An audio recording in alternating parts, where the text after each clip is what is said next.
ఇవాళ మోహన్ బాబును అరెస్ట్ చేసే అవకాశం కనిపిస్తుంది. ముందస్తు బెయిల్ పిటిషన్ను హైకోర్టు కొట్టివేసింది. హైకోర్టు నిర్ణయంతో దూకుడు పెంచారు పోలీసులు. మోహన్ బాబు అరెస్టు తప్పదంటూ సిపి సుధీర్ బాబు ఇప్పటికే హెచ్చరించారు. నిన్న మరోసారి పోలీసులను ఆశ్రయించారు మనోజ్. విష్ణు సహా మరో 6గురిపై ఫిర్యాదు చేశారు. వారితో ప్రాణహాని ఉందంటూ ఫిర్యాదులో పేర్కొన్నారు మనోజ్. ఇక మొత్తం మీద ఇటు మోహన్ బాబుకు మాత్రం తెలంగాణలో హైకోర్టులో చుక్కెదురైంది. విలేకరుపై దాడి ఘటనలో మోహన్ బాబు వేసిన ముందస్తు బెయిల్ పిటిషన్ను హైకోర్టు కొట్టివేసింది. జల్పల్లిలోని తన ఇంటి వద్ద జర్నలిస్టుపై దాడి కేసులో మోహన్ బాబు నిందితుడిగా ఉన్నారు.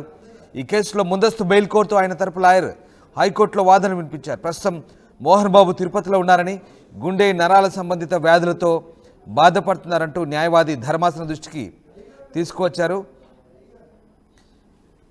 అయితే అందువల్ల ముందస్తు బెయిల్ ఇవ్వాలంటూ వాదనలు వినిపించారు. మరోవైపు మోహన్ బాబుకు ముందస్తు బెయిల్ ఇవ్వద్దంటూ అదనపు పబ్లిక్ ప్రాసిక్యూటర్ వాదనలు వినిపించారు. ఇరు వర్గాల వాదనలు విన్న హైకోర్టు ముందస్తు బెయిల్ పిటిషన్ కొట్టేసింది. ఇక మొత్తం మీద 10వ తారీఖు నాడు చోటు చేసుకున్న ఘటనలో కేసు అయితే నమోదైంది. న్యూస్ కవరేజ్కి వెళ్ళిన జర్నలిస్టుపై మోహన్ బాబు దాడి చేశారు. దీంతో జర్నలిస్ట్ తీవ్రంగా గాయపడ్డారు. పోలీసులు దీనిపై హత్యాయత్నం కేసు నమోదు చేసిన సంగతి తెలిసిందే. ఇక దాని ప్రకారం నోటీసులు కూడా జారీ చేశారు.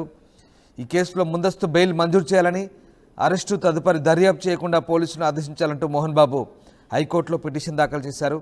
దీనికి సోమవారం హైకోర్టులో జస్టిస్ లక్ష్మణ్ ఈ పిటిషన్పై విచారణ జరిపారు. మోహన్ బాబు తరపు న్యాయవాది తన వాదనలు వినిపించారు.